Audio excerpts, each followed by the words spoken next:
He has the key to dominance.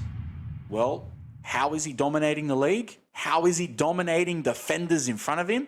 You're going to have to stick around to the end of the video to see my breakdown.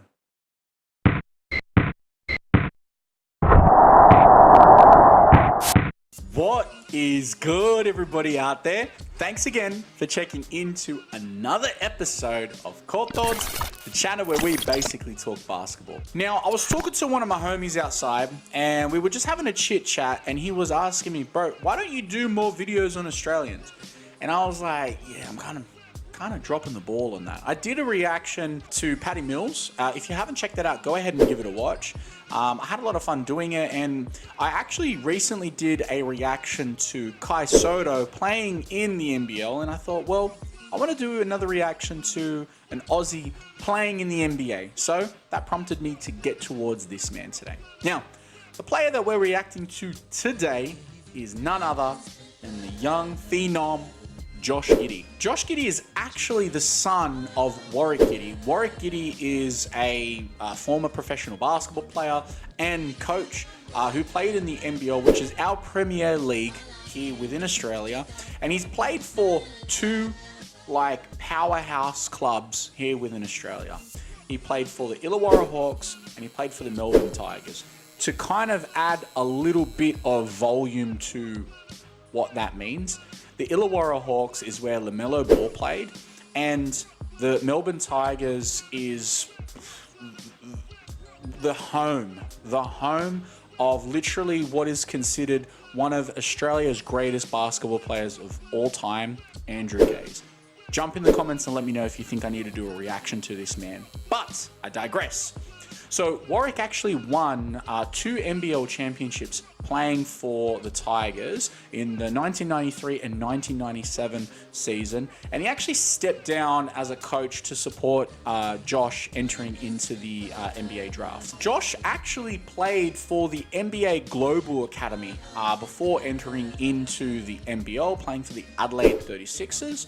And well, that sort of exposure and development really has shown in his playstyle. Now, I'm not going to talk too much about his playstyle because you're going to have to stick around to the end of the video for my breakdown on this man, but we're going to jump straight into today's video. Now, the video is from the Oklahoma City Thunder channel. So guys, as always, please make sure you jump over there, you give them a like and subscribe. Now, the video itself is a highlight of Josh's triple-double against the Spurs on the 16th of February this year, 2022. Now, this man finished with 17 points, 10 rebounds, 10 assists, and 1 steal. He's an absolute animal, but listen, I've got the link in the description if you want to go ahead and check it out for yourself. But let's kick back and let's check out this video. All right, let's do it. All right, guys, let's check out the Oklahoma City Thunder's video. Let's do it. Knockdown shots, especially when you're shooting 50% from the field. Sitting into space. Ooh, great passing threat. Even just showing the ball like that allows them to think about what's going to be happening. As of late, look at that. God, there, I tell you, man, he's got the show money, but it's not that bad. Great cross. Oof, fantastic body positioning and finish there. I really do think he does play like a pure point guard with that dime, though. Yeah. The 3 taken away by San Antonio, and then surveying the floor, looking at what's happening, yo. Woo. Shot drive to the basket. He's terrific at finishing. Good snake dribble. Around the basket. You're absolutely right, Michael. It is drive first. Giddey, a little mid-range from the elbow. Great control. Oh, great shift. And in all fairness, that's what the NBA is all about. It's all about opportunity. Absolutely. I think the game's all about opportunity. Like that. Maximizing on the opportunities for the pass. Maximizing on the opportunity of a mismatch with the big man and the lob. Get at him. Sniping in like that. Good change of pace with the dribble. Loves to get those drives, particularly early in the possession. A big part of why the Spurs Good drop pass. the offensive performance, but the Thunder. Simple pass. Didn't need to be difficult. With that nice slam from Darius Baisley. And I want to see more of this. Just moving the basketball. The Thunder had what? Here the opening minutes of this third quarter.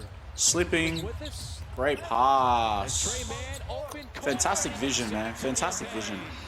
Drilling that three. I've mentioned this before. Calling out for it. With physical defense by Roby. Good decel. Oh, nice drive. Giddey just leads. Good deceleration with that step into the gather to be able to make sure that you've got control. Watch this here. 1, 2, and stopping so that your body's not going. You're not going into the defender's path. Now Giddey momentarily had the matchup. Good drop. As Roby flares out. Great pass. Simple pass behind the back. And Roby, after setting that Because the defensive positioning is out of pocket there in front of him. He's got that openness to be able to hit that really simple behind the back. That's what I like. The coach staff has talked about it. He challenged everybody. Oh, good pass. Roby continues to just be impressive. Having a good array of entry passes really allows you just to be able to move the ball. And it's a highly, highly effective characteristic of a point guard. And a little skill. Might not be the here average with height that of a point left-handed guard, but hook shot. I do think he's an authentic point guard. First possession for the Spurs here. Slip. Good slip. Right out of the page of Josh Giddey passing. Oh, nice play right on the Big reason why they got him on that inbounds. This time, found a shuffling Maladon. What's this? Come on. He just, you know. His rookie year played the majority of it in the G League, and then the bubble for San Antonio. He really Sagged out really high. Obviously wants that pick and roll. Ooh. last year. A little bit uncontrolled, but able to get back into control. Away from McDermott. Oh, look at this. I mean, just a whole lot, man. Oof. You know, he's throwing Able to everything get back at to you. control, man. You're going to go for something. And when you But San Antonio's got the lead. Up by 10. Where is he? He's all the way up. Giddey once Ooh, again. good scoop finish. That's Good scoop finish. tonight, here again, he's one rebound. Fantastic. He's got another triple-double. And so it's the Surveying the Spurs floor. finding a little Oof. footing offensively. Yay! Some scores Nice high finish there. off the backboard. Greg Popovich was pretty upset, trying to tell the Spurs to slow it down.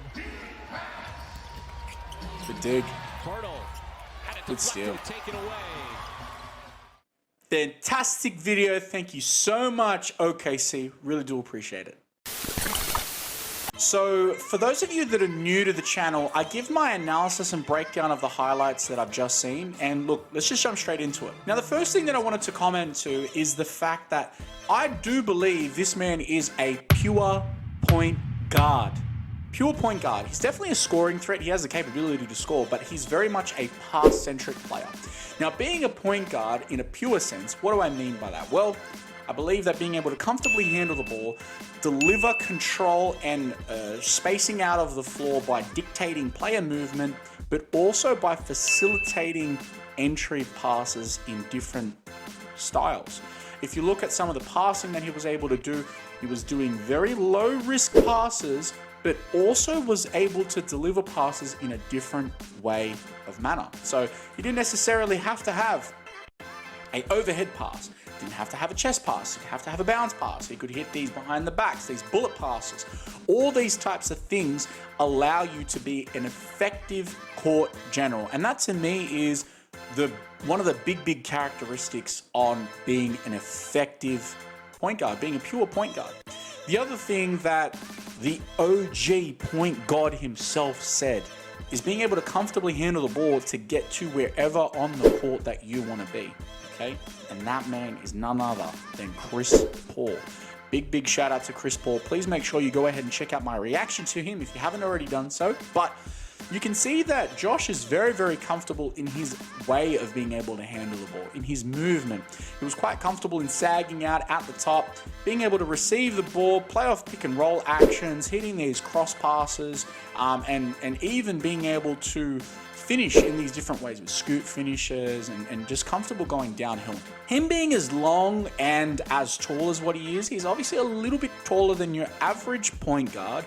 However, being comfortable with handling the ball is so critical. I don't care how tall you are. You could be 7 foot tall like my man KD. And listen, KD, let's get a time out for a second. KD, you were 7 foot tall. Just admit it, bro. Just admit it. It's not going to hurt you, bro. Well, you still play the way you play, but you're 7 foot tall. Okay? Let's just cut the shit. You're 7 foot tall. Okay? Back to Josh Giddey. The other thing that I wanted to talk about was the overall style of the way that the team plays. I think that Oklahoma, no disrespect to Oklahoma, but Oklahoma is ultimately a small market team. But I do think that him being a very good, pure point guard, he needs to be able to facilitate and create options for other players. So I definitely do think some key things that the club itself is going to have to focus on is, well, how are they going to develop talent around him? In the past, we've seen players where they don't get talent developed around them and they don't develop the team, and ultimately that ends up creating a disparity, and well, that's what forces players to leave. Now, I'm not going to jump out there and say Josh Giddey's going to run away and leave OKC or anything stupid like that, but it's one of those things that players now being so much more in control of their career and where they go and when they want to go, that you don't want to give the guy a reason to want to leave. I think that he can be a highly effective player. He's already a highly effective player now at the moment. Imagine what he's going to be like in a couple of years as his game continues to develop and mature. It's going to be amazing. It's going to be amazing. And I'm proud that this man's Australian. Yes, sir. Thank you so much. Thank you so much for being born in this country, bro. And thank you to his parents, Warwick and Kim, for being a basketball family. There isn't as many basketball families as I wish that there was in this country, but big ups to you guys. Thank you so much. Also, big ups to everyone out there liking and subscribing to the channel. I absolutely do appreciate it. I'm currently striving to hit my 1,000 subscriber mark. So guys, please make sure you hit the like and subscribe button to help your boy out, and make sure you hit the notification bell so you can stay connected for when the next video comes out. If you're new to the channel, also, you might want to go through and check out the introduction video that I have at the very start of my channel to help you find the right content for you. But that's going to do it for today's episode. Thank you so much for kicking it with your boy. And until next time, make sure you're looking after yourself, you take care, and be safe. All right. Peace.